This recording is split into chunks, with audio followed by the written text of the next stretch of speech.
You know, I'm trying to play video games, but I just can't seem to in this uncomfortable metal chair.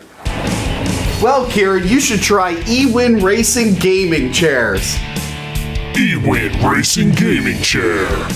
Oh, wow. Does this chair happen to have 2D adjustable armrests? You bet it does. It also has an adjustable seat back, comfy pillows, and they recline. Wow, that sounds great, but just not completely convinced. Any way I could see that chair without you in it so I could appreciate it more?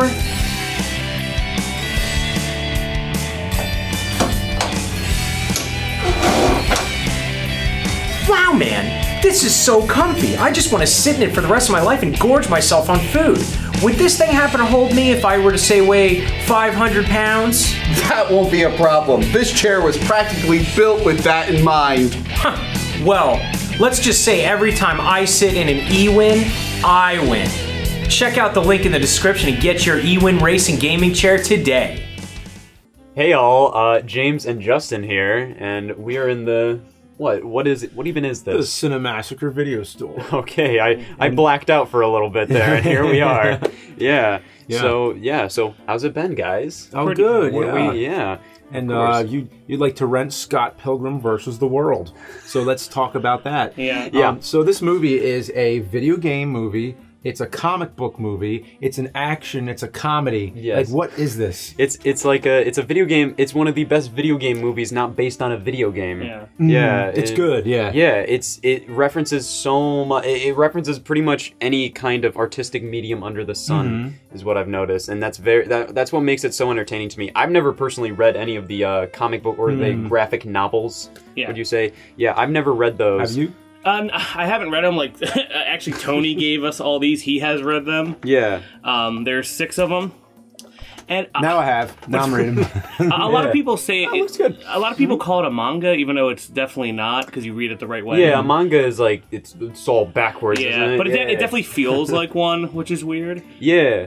No, I mean, like, and they definitely reference that kind of art style in the movie, which is really cool. I think when they show Ramona just talking about, like, a few of her exes, you see, like, this style come back, and that's really cool. Oh, yeah, for anybody who doesn't know what it is, just like a quick plot synopsis is just that there's this guy, Scott Pilgrim, a bass player in a band, and he's got this new girlfriend who has these 7, I think it was 7, right? 7 evil exes, yeah. 7 evil exes, and he has to fight them all. It's completely ridiculous, yeah, but it's very entertaining. It's like a video game plot, like a typical video game plot, where it's just like, if you think about a standard video game plot, it doesn't make any sense at all, where it's just like, this is like, oh, you have to go through all the 7 evil exes, and it's set up as if, like, each of the exes is like a boss in a video game, because they even have like these little titles that come off where it's just like, oh, Scott versus fight, and it's really fun. Yeah. Easily, like, the coolest part of this movie is its visual identity.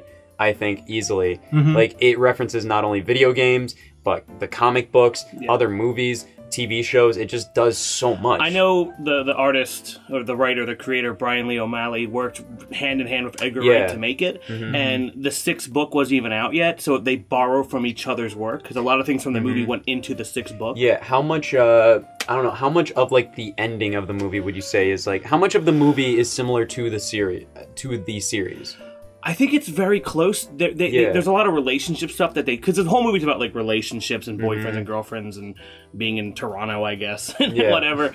And there's a few plot points that aren't in the movie they cut for time, and a few things that they change up. Yeah. But it's overly very... You say, like, it's a good summary of the entire series. Yeah. That's very impressive that they took an entire... They did a good summary in 90 minutes for, like, such a long, like, 7 novels? Or 6. Yeah. 6. Okay, yeah, so because the two of them are twins. Yeah. Yeah. So this one came out in... the books came out in 2005, the movie 2010. I actually worked I was a projectionist in a movie theater at the time in 2010, and I didn't know anything about the movie. And you saw nobody watch the movie because it bombed. Yeah, I think it made $50 million, and it cost $90. Yes. So despite bombing, I got a lot of emails about this movie. Like, a lot of people would message me and say, yeah, like, so I assumed that it was just this huge success and everybody was It was because everyone was talking about it. Yeah, it's so. a huge cult following. It was Love with this like thing. gamer people and whatever, but that wasn't like with the Marvel movies and nerd stuff that eventually happened after 2010. It wasn't like a catered to audience yet. So this is the first thing that ever did like this. Like you wouldn't see stuff like this in other movies, like the effects and there's like Nintendos and stuff laying around. Like you didn't see too much of that. Yeah. Now like this is a video game movie that's not based on a video game, but they made the game after, right? Yeah. They had this retro-styled beat 'em up afterwards. It's not available anymore. They had to delist it because it was digital only. Yeah, which really stinks. I think there was stuff with the music lights with Amagamaguchi. Is that how you say that? I don't think it's them because I think they actually tweeted it. They were just like, "It's not our fault. Stop asking us. Like we have nothing to do with it. It's like Ubisoft or something. The game who is doesn't good have the rights anymore. There's a lot of like Japanese like beat 'em up stuff, and they're like Crashing the Boys is referencing one of those. Yeah, definitely. Stuff. I have things I like about it and things I don't like. So I'd like to go with the positive first. Sure. The fight scenes, I think, are the highlight. Well, yeah, the obviously. fight scenes are amazing. I think it's wonderful because like Michael Cera is the lead, and he just seeing this scrawny dude, kick ass is really it gives hope for the rest of us. Yeah. It's very enjoyable to just see such like somebody you wouldn't expect in that role. Like I get that. I go crazy. I get it. It's really. But I don't want to skip to the negative yet. So okay. Michael Cera. No. Okay. All right. Fine. We're there. Michael Cera is a good actor, and I loved him in Superbad. I thought like Superbad all around, the whole cast and that did a great job. But then it seemed like he was in like just about every movie for like a few years. Yeah, he's definitely slowed down a bit recently. He has. I think he's got a band now. Like, well, he had before, I think, but he's doing a lot of stuff. I think. But at that time, it was like, I get the appeal. Like, you explained it already. Yeah. But he's a fucking asshole in this movie. Oh, Scott's a huge dick. Yeah, he's a fucking asshole. But shouldn't you like the main character? Like, why do you have to? Like, are you supposed to hate him? One thing is, like I did notice this when I rewatched it. I was just like, damn, why? They're literally giving no reason. Like, I do not see the connection between Ramona and Scott. Because, like, I don't know, like, he does nothing. Like, they just kind of start making out, and it just happens. Yeah, I'm just like, there's nothing where, like, he doesn't really give off some charm. He just kind of comes off as just this nervous dweeb. Yeah, he has this girlfriend who is named Knives for some weird reason, and then he basically cheats on her with the Ramona character, and it's like already you're setting him up like this guy who you don't like, and I know there's an appeal sometimes where there's a character you love to hate. This is not like that. Like, I don't want to hate this. I'd rather root for the guy because when he has to fight all the exes, I just want to see him get his ass kicked. I don't care. Like, I'd rather root for the character than just hate him. It's also kind of funny because he's like 23 or whatever, and he's dating Knives, who's 17, and like a Chinese schoolgirl or whatever. And even like his sister and all these people in the movies and Aubrey Plaza's in the movie. The cast is ridiculous. Well, nobody is overly like, oh man, Scott is such a nice guy. He's they hate him. Yeah, nobody's specifically like that. And I was just joking around when I would say it gives hope for the rest of us because it's just like it's just kind of entertaining to see just to see this such a scrawny, just awkward dude just like being these amazing fight scenes. But it's like when you do that over and over again, like in Superbad it worked, but then like they just did it over and over again with the same actor, and it's like, okay, I've seen Michael Cera play that guy enough times, I'm sick of it. That's the only part I didn't like about this movie. Otherwise, I love the visual style, I love the fight scenes. I love that every Edgar Wright movie has that like pace where it almost seems like it was edited on a metronome, on some kind of timer where it was just like all the edits are very musical and rhythmic. I mean, like the whole Three Flavors Cornetto trilogies, Shaun of the Dead, they're amazing. And I think World's End came out after this. Yeah, so there was a gap. There was like a gap. And then they did that Paul movie with the alien, but that wasn't Edgar Wright. It was just Nick Frost and Simon Pegg. So that confused me. I thought that was the third. Because the third one was going to be about aliens. And then they did an alien movie, but it wasn't the same alien movie. It just was another alien movie with Simon Pegg and Nick Frost. The third one was The World's End, right? Yeah. Okay. Which I kept confusing The World's End with The End Is Now, whatever. No, yeah. There was The World's End. Then there was this other comedy called Something Else. What did you just say? Yeah, like The End Is Now or something. Isn't it starring This like is the Seth end? Rogen or something? Yeah, it was a Seth Rogen movie. See, now I'm so confused. Then there was There was Seth Rogen and Paul too. Yeah. It's just so much. Well, like so there's Pirates of the Caribbean movie at World's End. Oh. And there was all these movies, and I was like, you know what? Just stop. I guess another positive, the casting. You have Michael Cera, who, as you know, has played Captain America before. In what? He actually he didn't actually play him. He showed up to Comic-Con 2010 I think I saw that as Captain picture. America. But I wasn't gonna say anything. I was just like, we're gonna throw up a picture. Yeah. Okay. Well, then the thing is, like, if people aren't going to take it. If the idea is that people aren't all crowding to take a picture of Michael Cera, now they're just going to be taking a picture with Captain America. Yeah. So Well, and it's funny because Chris Evans is also in this film as one of the evil exes. What's up? How's life? He seems nice. And he played Captain America. Brie Larson is in this, who then became Captain Marvel. Is he the movie star one in it? Yes. Okay. Yeah, which skateboarding. I thought that was like my favorite of the bosses because everything he says is in one-liners and like his stunt double scene where they're fighting him. Yeah. But then he like beats him up somehow. And it's so good. Like, guys, I'm gonna get a coffee, and then he's like, Yeah. The only one of the 3 Cornetto trilogy that I saw was Hot Fuzz. And I can definitely see so much similarity between this movie's editing and that movie's editing, where it's just at such a tight pace, and it's just constantly like bang, bang, bang, bang, bang. Hot They just Fuzz keep might going. be the best of the trilogy, in my opinion. It was very good. It's It was really very good. good. I noticed. I've only seen it Shaun of once. the Dead if you like zombie stuff. Yeah, I've only seen it once, but I can tell. Like, if I watch it again, I'm gonna notice so many other things that I didn't notice on the first rewatch. On the first watch.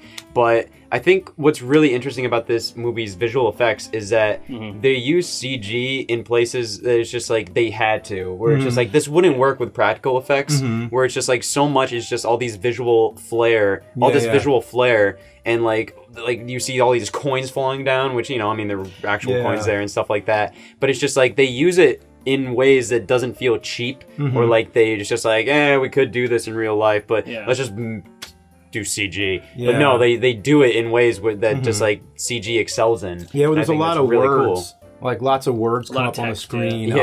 And like when Knives says like I love you or whatever, and the word love comes out, and it's like it's cloudy. Dude. But in his world, that's a bad thing. Like when she says the love word, it just made his life so much worse. And then he tries to physically get away from the word that's like kind of clouding around him.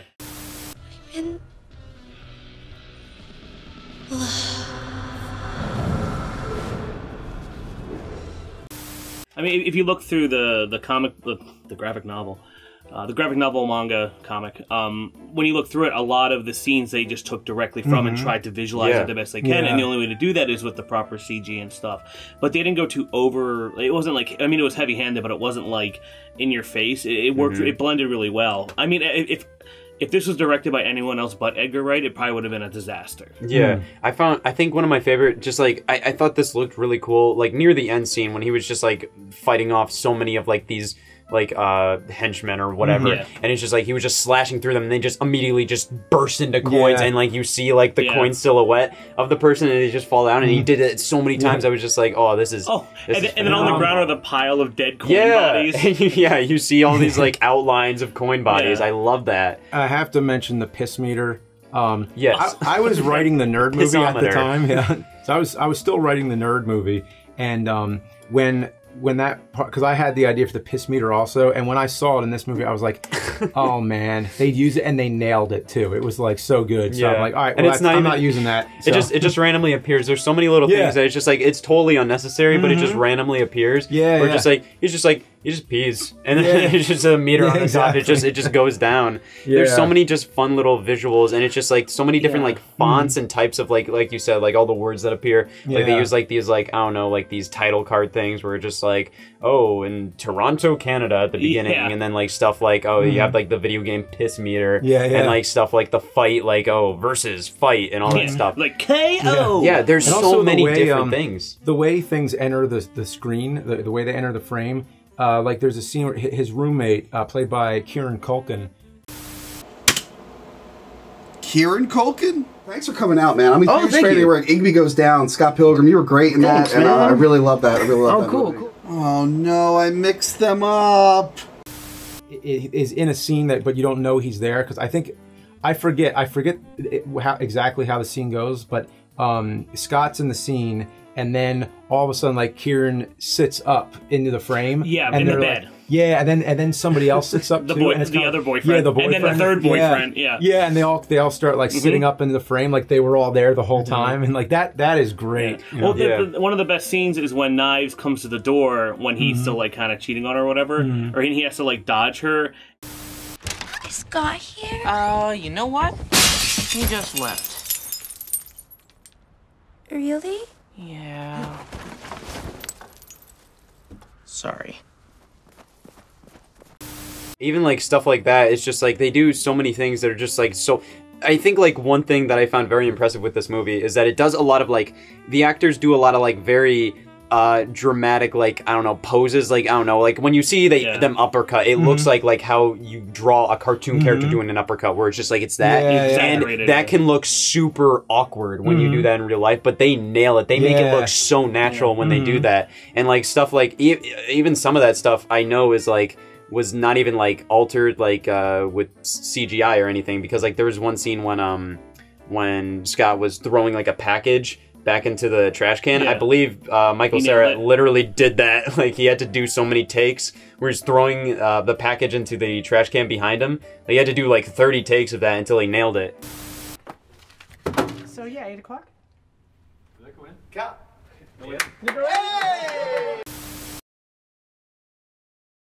It's just like it's so impressive, like how natural like the movement feels when it's so exaggerated and cartoony. And also some of the shots or the camera motion, like when they first start playing and the camera pulls back to the infinite space when Knives is on the couch, and then the title screen starts with all like this, like it's just really good. Yeah. Now, were there any other like negatives you found with this movie other than just hating Scott Pilgrim? He was really the only glaring thing, because he's the main character. He's in the title, so it's like it's a big deal. I think the point is like they kind of want to make him like they just want to make him seem like not like, I don't know, this big main character. They just want to make him seem like this normal stupid guy, you know. I never really like Ramona Flowers that much. Like Knives is definitely like, I always wanted him to get with Knives at the end instead of running after Ramona, because I think that was supposed to be like a deleted scene, and they didn't know what to do yet, because I think Bryan Lee O'Malley like gave them the notes like, oh, here's point by point what's going to happen, and you fill it out. And I think they wanted to have Knives be the right, because like the whole movie you feel, and she kind of redeems herself. That's where it's going to go. Because you have Ramona just being so droopy and sad and being like, oh, this is it's gonna hurt. This is gonna follow anyone I'm with the rest of my life. Yeah, she was good. I liked her character. Yeah, but it's just like their relationship just never made much sense to me, because you did not see them click at all. Yeah, it was very superficial, like very weird. It was like, you know, it almost seemed a little rushed. Like, just like they went on one date and then like they slept together. She delivers him. Yeah, she delivers him an Amazon package or something. Amazon.ca. Yeah, so it's just, I don't know. It was a very just awkward, you know, some of it you just excuse, like, okay, this is not real life. It obviously is like this weird, surreal, but then again, you know, video game thing. It is a video game type movie, and like the plot makes no sense when you think about it. It's so cheesy and just like, I don't know, it feels like, oh, the 7 Evil X's are boss fights and stuff like that. So I think that's what they might have been going for, but I do feel like as a movie's story, like the relationship between them is definitely kind of the weakest part, where you just don't feel a connection. No, not at all. I do think that I don't know about this, but I think the Ramona Flowers, like the look and stuff, really started the whole manic pixie dream girl thing that happened right after then, where it's like colored hair, and but then since then I've met a lot of people from Toronto, and they're all like everyone in this goddamn movie.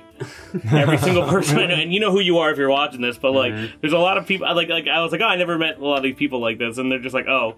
Like people that are just so eclectic and skateboard around and roller skate and have, you know, so really one of the hair. most unrealistic movies I've ever seen in my life is the most realistic depiction of Toronto. Oh, it totally in is. film. Yeah. You know what I really like too was when you said, like, because I don't know who you're talking about, but when you said like, yeah, people from Toronto, you know who you are, and you looked at the camera. I looked at the camera too, and I don't know why I do that, but I almost like they were there. I'm like, there's nobody there. How am I? Oh, they're there. Like if I turn my head, I'll see them, and then.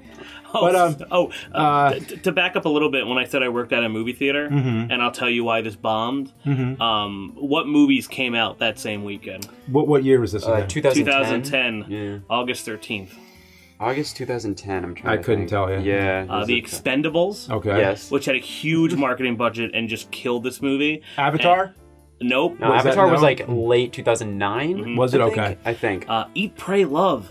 Oh man. Oh yeah. No. Yeah. Sorry. So that's Scott. why Scott Pilgrim failed. No, it's just that there are so many different movies in the theater right now, and like this had no genre audience. It's one of the most unique movies out there, and I think genre and also, audience. if you watch the trailer, I know the audience for it personally. Yeah, but then they weren't really catering to them. They weren't like putting things on YouTube. You know. Yeah, from what I saw of the trailers were incredibly like they just made this movie look really dumb. Yeah, like this movie just feels kind of like it's hard to convey into a trailer. The trailers make it look more like a lampoon, like it's a parody movie. Yeah, and so I think the tagline in the trailer was like it's on like Donkey Kong and stuff like that, and it's just like really bad. You know, I don't really know if that's a great way to describe this movie. You know. Yeah, it's like the level. It seems like a generic video game. Yeah, it's just like a lot of generic video game like terms. Yeah, it's like Game On and all that stuff. When it's just like it's not. It references so many video games, but it's not like it's not dependent on video games that much. No. Like it's not video gamey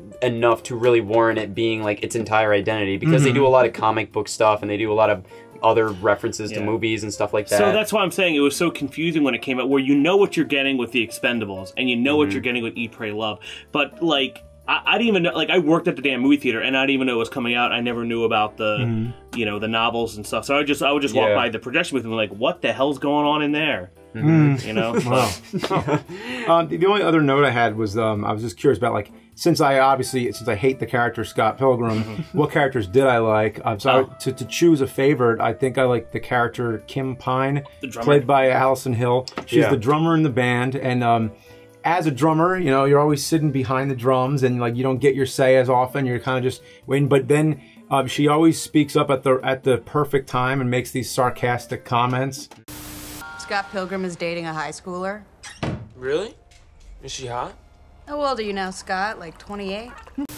Yeah, I don't know, something about her character I thought was really genuine and funny, and it worked. I think I liked his roommate. I liked how Kieran, the Kieran Culkin. So good. I forget his name, but he was good too. Yeah, how he got other dudes. How he got other dudes. Like he was constantly getting like more dudes to sleep with him, and like he got like I think Scott's sister. To start making out with him. Like say goodbye and whatever to your gay friends or whatever, and then they're just making out, and I was like, got him.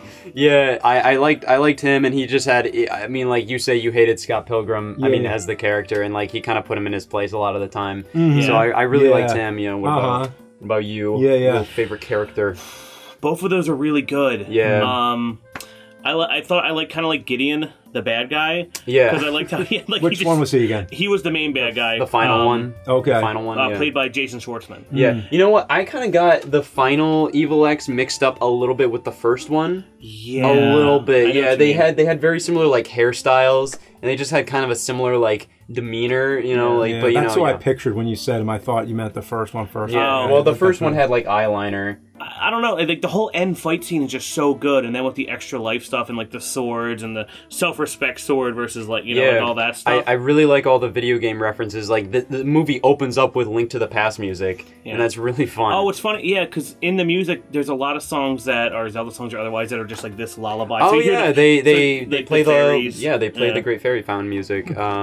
And that's not even like direct rip from the game. Like they literally, I think it's during like one of his dream sequences. Yeah, they play like I heard like Sonic sound effects too, like the ring sound effect a lot. There was a lot. It was very obviously like a passion project, and they were using like video games as kind of like the basis, and they were also using video game music and sound effect. It's really cool. I'm also really interested because the second book is called Scott Pilgrim versus the World. Yeah, and they named it like the whole movie off of that rather than just Scott Pilgrim, or the last one Scott Pilgrim versus the Universe. Well, Scott Pilgrim. What was the first one? I forget.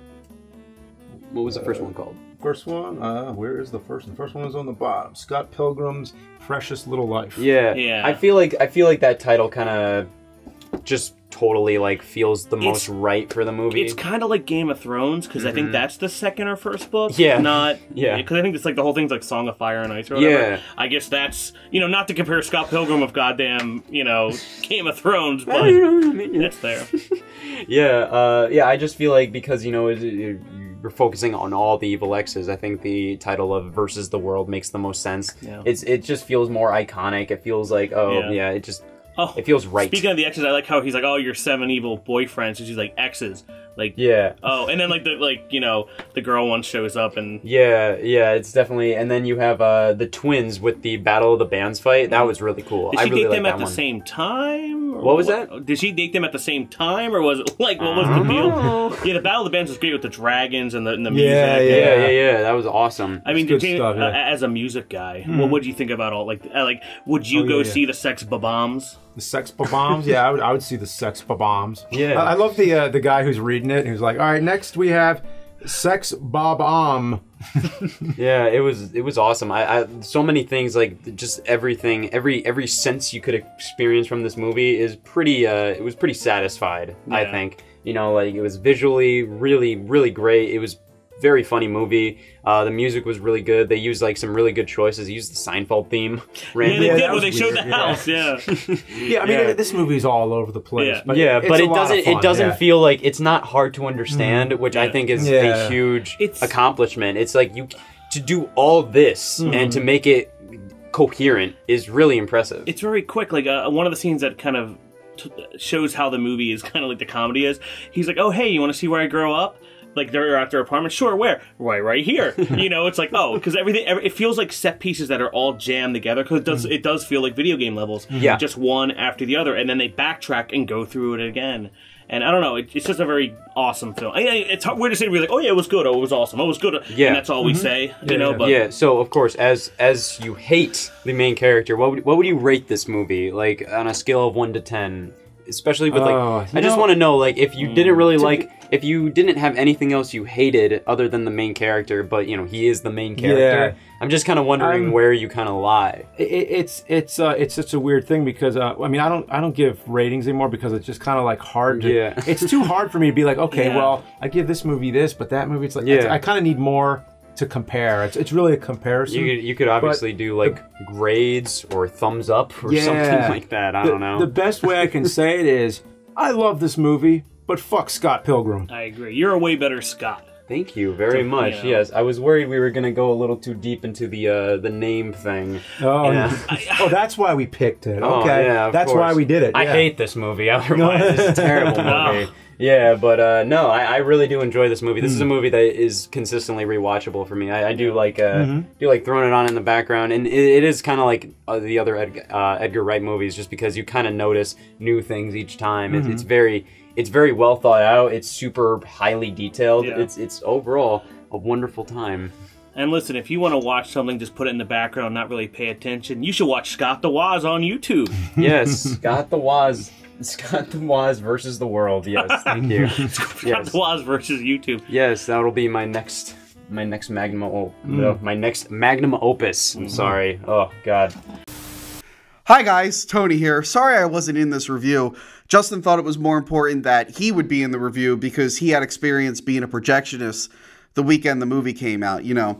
So he was clearly the better choice over me, Tony, who has read all 6 books, knows the differences between the books and the movie, such as the Asian twins being engineers who build robots or change the DJs that have mystical dragons because there were too many robot movies out at the time.